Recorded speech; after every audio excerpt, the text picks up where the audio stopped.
Hello Pokemon trainers, welcome back to another Pokemon Scarlet and Violet Battle Stadium Singles video here on iStarly TV. This is part of my top 10 Pokemon in the meta series where I talk about the most used Pokemon in the Battle Stadium Singles format at the moment. And I'm using the Pokemon Home app for this information, for this data, and a couple of other important points are that the season and rank resets at the beginning of each month. Now, the rule set is exactly the same this month as it was last month, which, is including all of the Pokemon from the Indigo Disc DLC.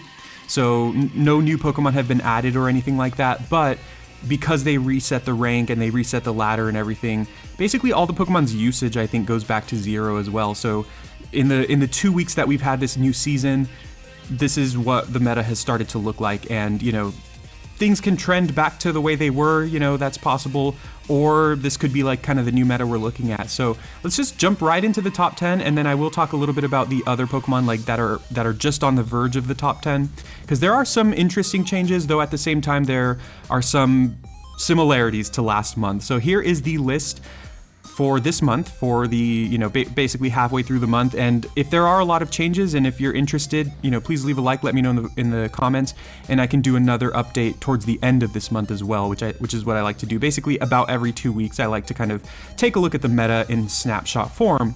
So this top 10 here, you'll notice, is very similar to last month. In fact, the individual Pokemon are the same as last month, as the last update. It's just that a few of the numbers have moved around. So the top 4 is exactly the same as it was in the last update towards the end of January, and that is Fluttermane, Dragonite, Ogerpon, and Rapid Strike Urshifu. No surprises there. These Pokemon are very, very good. They are not only extremely strong, but there's also a lot of different movesets that they can use, a lot of different roles that they can fill on any given team. So, I mean, yeah, they're just great. So if you want to do well in Battle Stadium Singles, use these Pokemon, really. The number 5 slot is actually our first big shift, however. So Ursaluna is now number 5, and it's kind of on the rise. I do wonder if there's a chance that it could break into the top 4. I think it's a possibility, but I mean, Urshifu is very good, and Ursaluna is just a solid Pokemon. Once again, it hits really hard. It's a really strong special attacker. If you look at this list, most of the Pokemon on the list are physical attackers. I guess it's pretty close, but either way, having just a really hard-hitting special attacker is really valuable in this meta, because some of these Pokemon, like, for example, Ursaluna itself, or Archaludon, or even Dragonite, if its multi-skill has been broken, or even Landorus, like, they are not amazing at taking strong special attacks. Like, their special defense stat is not great. So if you can capitalize on that and hit really hard from the special side, that can work in your favor pretty significantly. So Ursaluna is moving on up, number 5. Number 6, we have Chien-Pao, which I think Chien-Pao was like number 5 or number 6 around this time last month. And then in my most recent update, which was at the end of January, I think it had dropped to number 7, and now it is back up at number 6. So kind of a little bit of a roller coaster for Chien-Pao. It's a great Pokemon. I can't imagine it ever leaves the top 10 until maybe we get that format with all the legends. And then none of these Pokemon are going to be in the top 10 except maybe like Fluttermane. But either way, yeah, until there's a huge shakeup in the meta, like with new Pokemon added, I don't see Chien-Pao ever falling out of the top 10. It's just such a fantastic Pokemon. Yes, it'll probably move up and down and stuff like that, but it hits really hard, it's super fast, it's got great moves, and its ability, I think, is the biggest reason why it's so good. It lowers the enemy's defense. Like, how broken can you be? It's funny, because that ability is, like, so good. Like, it seems like kind of potentially broken, but it's still number 6, right? Like, there's still 5 Pokemon that are quote-unquote better than it. So yeah, Chien-Pao's great still. Number 7, we have the first most notable drop-off, which is actually Goldango. So Goldango was number 5 in my last update towards the end of January, and it has dropped 2 spots, and it is now at number 7. Goldango's still a fantastic Pokemon. It's kind of like Chien-Pao, like how I described Chien-Pao, where it's just always going to be good. Like, I think it's just always going to be really strong. It is also very versatile. It can be purely offensive, it can be Choice Scarf, it can have Nasty Plot, it can be bulky. So when you run into Goldango, sometimes you don't really know exactly what to expect, but it's just a good Pokemon. Like, I would be very surprised if it ever dropped out of the top 10 as well. So seeing it drop so far, I feel like this is possibly some of the lowest Goldango has ever been in Battle Stadium singles for Scarlet and Violet, but it's still a solid Pokemon, even though it's clear that it looks like the meta is poised to kind of beat it for now with all of these very good threats. After that, we have number 8, which is our first big rise. That is Archaludon. So in my first time I did this video, which was about a month ago, Archaludon was in the top 13, but it was not in the top 10. I think it was about number 12, give or take. I forgot exactly which number it was. And then last month, or in the last update, which was at the end of January, once again, it had moved up to number 10. It had entered the top 10. It had supplanted Porygon 2 in the top 10, and now it has moved up even further. It is now number 8, and I'm not surprised by this. This is a Pokemon where maybe in the beginning people didn't, at least in singles, people didn't really know what to do with it or how to use it, but when I play against it in Battle Stadium singles, it's really scary. Like, I'm always kind of terrified when I see it on the enemy team, because its ability is just so good with its typing. Its ability Stamina, which boosts its defense every time it gets hit by a move. So if the opponent switches it in on a weak physical move or a physical move that it resists, and you have a physical attacker in play, you almost can't kill it, right? You know, like if I go for extreme speed with my Dragonite and they switch in Archaludon, they get a defense boost.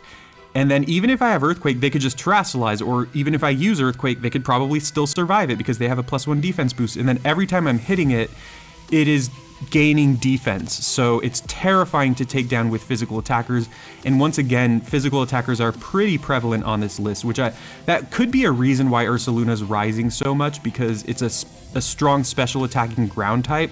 So it can hit Archaludon super effectively, you know, really hard to knock it out. But yeah, Archaludon, I am not surprised that it's rising. It's a strong Pokemon. It's pretty scary. And then in number 9 and number 10 we have, well, Landorus is still number 9. You know, that's still a Pokemon that is very good once again. Like, I think it's cementing itself in the top 10. In all honesty, I could see a world where Landorus eventually drops out of the top 10, but it's still a very good Pokemon, you know. When we knew that the legends were going to enter, like Landorus and those Pokemon were going to be entering the meta, I could have sworn Landorus would have been in the top 5, because in all previous generations, it's been one of the top Pokemon. So obviously that kind of shows where we're at with this meta, where Pokemon like, you know, Fluttermane, who's an extremely strong and super fast special attacker, and Ogerpon, who can critical hit with Ivy Cudgel and stuff like that. Like, you know, there's really good Pokemon. Of course, Urshifu, who can critical hit with Surging Strike.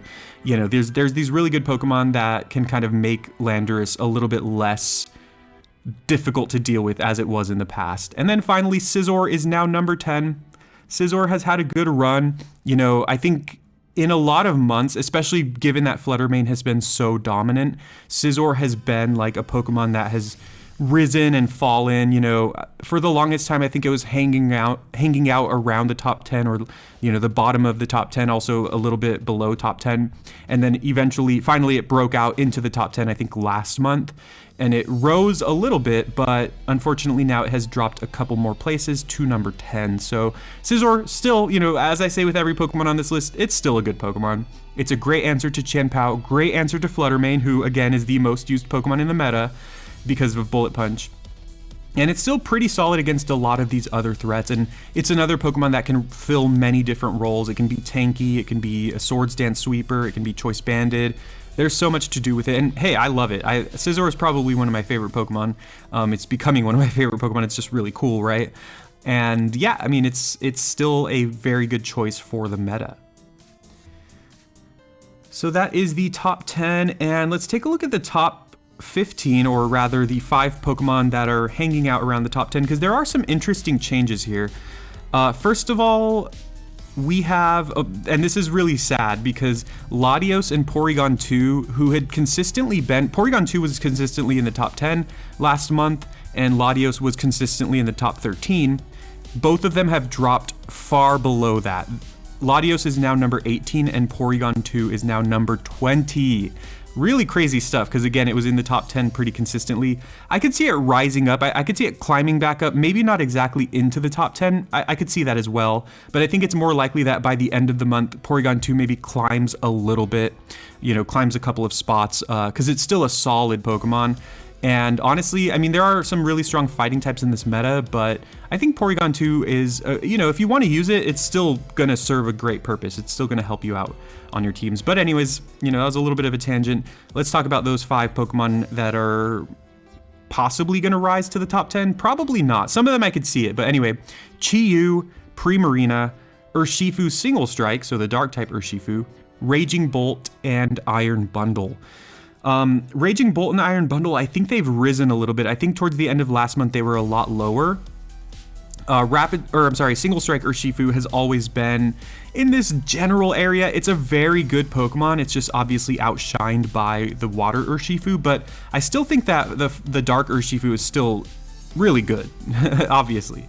And then finally, you know, Chi-Yu is one that I don't think it's been this high for a long time, and that's another thing that's surprising to me, because Chi-Yu is once again very strong. It's like the special attacking counterpart of Qianpao. So like I mentioned earlier, you know, if the trend continues with these really strong Pokemon that are really tough to take down, however, they have pretty significant special defense weakness, Chi-Yu could very well take it, right? I mean, you look at you know, Archaludon, Scizor, Qianpao, Ursaluna, they all take massive damage from Chi-Yu. So if you run like Choice Specs or Choice Scarf, you can just blast right through them, right? Obviously, Fluttermane is a problem because it's hard to take it down, and also it's going to be faster than you pretty much no matter what. But if you can play it right, Chi-Yu is a very good option in the meta. Obviously, I mean, it's number 11 now. Primarina's still number 12. I feel like she's always just right there, you know, close to the top 10. Very solid Pokemon. And that's why it surprises me, because there's some Pokemon in this list that have pretty much remained in the place that they were always at. And then there's Pokemon that are like rising and falling super rapidly. So it's really interesting to kind of see how the metagame shakes up. And I feel like by the time I probably will do an update in a couple of weeks, you know, towards the end of the month, as we approach the next season reset. You know, I would not be surprised if there's a lot of pretty big changes from this list. But, you know, this is the meta right now. So let me know in the comments what you think about it.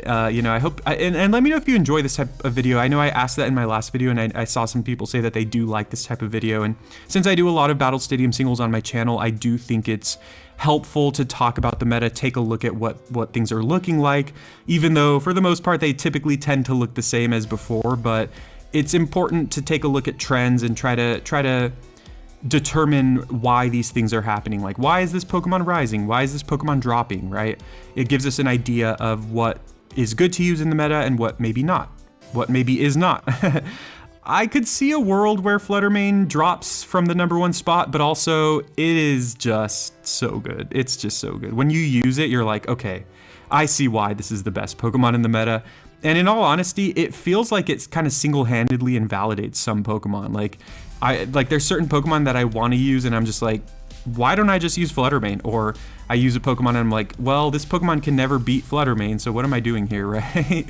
And that's kind of true about a lot of these. There's a lot of power creep in these games, and yeah, I mean, if you were to tell me last generation that Landorus would be number 9 and Zapdos would be nowhere near the top 20, Cinderace would be nowhere near the top 20, you know, it'd be hard to believe, because those were like the 3 best Pokemon last gen.